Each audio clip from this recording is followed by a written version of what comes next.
Hi hello skip ചെയ്യാതെ തന്നെ നിങ്ങൾ ഈ ഒരു വീഡിയോ കണ്ടു തീർക്കാൻ ശ്രമിക്കുന്നത് നല്ല ആവി പറക്കുന്ന സുട മരിച്ചിനി പുട്ടാണ് കേട്ടോ ഇന്നത്തെ നമ്മുടെ റെസിപ്പി. ആദ്യം തന്നെ നമ്മൾ അതിനു മുമ്പ് ഒരു കാര്യം പറയട്ടെ, എൻ്റെ വീഡിയോയ്ക്ക് വളരെ ക്ലിയർ ഉണ്ടെങ്കിലും പക്ഷേ അതിൽ കാണിക്കുന്ന ഭംഗിയൊന്നും കാണില്ല. കാരണം ഇതൊരു വീട്ടിലെ അടുക്കളയാണ്. വീട്ടിലെ രുചി നമുക്ക് പറഞ്ഞറിയിക്കാൻ പറ്റാത്ത ഒന്ന് തന്നെയല്ലേ. അപ്പോൾ ഇതിനു മുമ്പ് ഞാൻ നിങ്ങളോട് പറഞ്ഞിട്ടുണ്ടായിരുന്നു നമ്മുടെ വയലിലെ മരിച്ചിനെ കുറിച്ച്. പെട്ടെന്ന് വേവുന്ന നല്ല മരിച്ചിനി. അപ്പോൾ നമ്മൾ ആ മരിച്ചിനെ ഇത് നന്നായിട്ട് കഴുകി കൊണ്ടുവന്ന് ഇതിൻ്റെ നടുക്കുള്ള ഈ ഒരു നാരുണ്ടല്ലോ അതൊക്കെ മാറ്റിയതിന് ശേഷം നമ്മുടെ ഈ സംഭവം ഈ ഒരു ഉപകരണം വെച്ചിട്ട് നമുക്ക് അടിപൊളിയായിട്ട് ഒന്ന് കദൂക്കസ് ചെയ്യാം കേട്ടോ. ഇതിന് നമ്മളിങ്ങനെ വേറെ പേരിലൊക്കെയാണ് പറയുന്നത്. പക്ഷെ പല സ്ഥലത്തും നമ്മൾ ഓരോ പേരിൽ, അതായത് മരിച്ചിനി എന്ന് പറയുന്ന സംഭവം വേറെ പേരിൽ അറിയും. പക്ഷെ നമ്മുടെ നാട്ടിൽ അതൊരു വലിയൊരു ചീത്തയാണ് കേട്ടോ.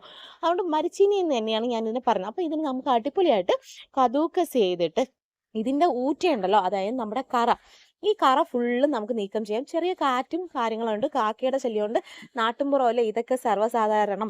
അപ്പോൾ ഇത് നല്ല മതി. നമുക്ക് മാക്സിമം എത്ര ഇതിൽ നിന്ന് അതിൻ്റെ ഈ ഒരു ഊറ്റ കളയാൻ പറ്റും അതിനനുസരിച്ച് ഊറ്റ കളയാമേ.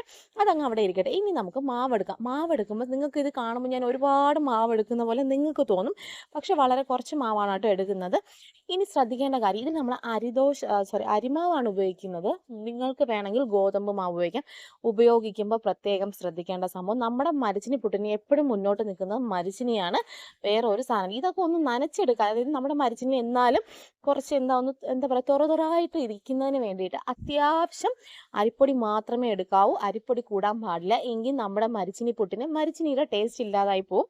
അപ്പോൾ നമ്മളിതേ കുറച്ച് അരിമാവ് എടുത്തിട്ട് അതിൽ കുറച്ച് ഉപ്പ് ഇട്ടിട്ട് നമുക്ക് ഈ മരിച്ചിനി എല്ലാം കൂടെ നമ്മളത് കദൂക്കസ് ചെയ്ത് വെച്ചേക്കുന്നില്ലേ, ഊറ്റ കളഞ്ഞ മരിച്ചിനിയെ നമുക്ക് അതിലോട്ടിട്ട് നമുക്കൊന്ന് മിക്സ് ചെയ്തെടുക്കാം. നിങ്ങൾക്ക് അത് തോന്നുക ഇനിയും അരിപ്പൊടി വേണമെന്ന് തോന്നുന്നെങ്കിൽ മാത്രം അരിപ്പൊടി ഇട്ടാൽ മതി. ശരിക്കും ഇതിൽ ഏറ്റവും കൂടുതൽ നമുക്ക് വേണ്ടത് മരിച്ചീനിയാണ്. അപ്പോൾ ഇതെല്ലാം കൂടെ ഇട്ടിട്ട് നമുക്ക് ആവശ്യത്തിന് ഉപ്പ് ഇട്ടിട്ട് നല്ലപോലെ നമ്മൾ എങ്ങനെയാണോ പുട്ടിന് ചെയ്യുക അത് തന്നെയാണ് സംഭവം. കൈയിട്ട് നമുക്ക് നല്ലപോലെ പുട്ടിൻ്റെ പരുവത്തിലോട്ട് ഞാൻ ഇതുപോലെ ആക്കി വെച്ചിട്ടുണ്ട്. നിങ്ങൾക്ക് കണ്ടാൽ അറിയാം ഇതിൽ മാവിൻ്റെ അംശം കുറവാണ്. നമ്മൾ ആ കദൂക്കസ് ചെയ്ത മരിച്ചിനെയാണ് ഇതിൽ കാണുന്നത്. അപ്പോൾ ഇതുമാതിരി ആയിട്ടുണ്ട്. ഇനി നമ്മുടെ വേറെ ഒന്നുമില്ലല്ലോ, നമ്മുടെ പഴയ പ്രോസസ്സ്, അതായത് പുട്ടുക്കുറ്റിയിൽ ആദ്യം പുട്ടിടുക. ആദ്യം പുട്ടല്ലല്ലോ, തേങ്ങ ഇടുക, അത് കഴിഞ്ഞ് അരിപ്പൊടി ഇടുക, വീണ്ടും തേങ്ങ ഇടുക, വീണ്ടും അരിപ്പൊടി ഇടുക. പിന്നെ വേറൊരു കാര്യം പറയട്ടെ, നമ്മൾ ഈ മരിച്ചിനി പുട്ട് ഇതിൽ ഉണക്കി പൊടിച്ച് നമ്മൾ മരിച്ചിനി പുട്ടുണ്ടാക്കും. അതിനെക്കാട്ടിലും ടേസ്റ്റ് ഉണ്ടല്ലോ ഈ ഒരു സാധനത്തിനുണ്ട്.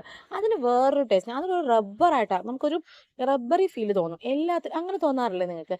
പക്ഷേ ഇതിനെന്ന് പറയും അത്ര റബ്ബറിയും അല്ല, എന്നാൽ നല്ല ടേസ്റ്റ് ആയിരിക്കും. ഇനി വേറൊരു കാര്യം ഞാൻ പറഞ്ഞുതരാം. ഇനി നിങ്ങൾക്ക് ഈ മാവ് ഇതുപോലെ നിങ്ങൾക്ക് ആക്കിയതിന് ശേഷം ആദ്യം തേങ്ങ ഇടുക, പിന്നെ നമ്മുടെ ഈ മിക്സ് ചെയ്ത് വെച്ചേക്കുന്ന മിക്സ് ഇടുക, പിന്നെ നിങ്ങൾക്ക് ഇനി ചിക്കനോ അങ്ങനെ എന്തെങ്കിലും, അല്ലെങ്കിൽ ബീഫ് ആയിക്കോട്ടെ, എന്തെങ്കിലും ഗ്രേവിയോ അല്ല നമ്മുടെ പെരട്ടോ ഒക്കെ ഉണ്ടെങ്കിൽ അത് ഫില്ല് ചെയ്യുക, വീണ്ടും ഇതിടാം.